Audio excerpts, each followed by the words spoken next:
Hi കൂട്ടുകാരെ, ന്യൂസിലാൻഡിലെ ഞങ്ങളുടെ ആദ്യത്തെ ഓണം. ഏവർക്കും ഹൃദയം നിറഞ്ഞ ഓണാശംസകൾ.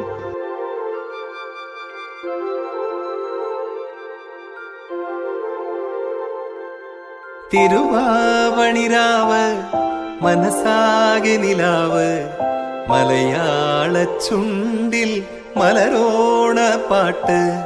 തിരുവാ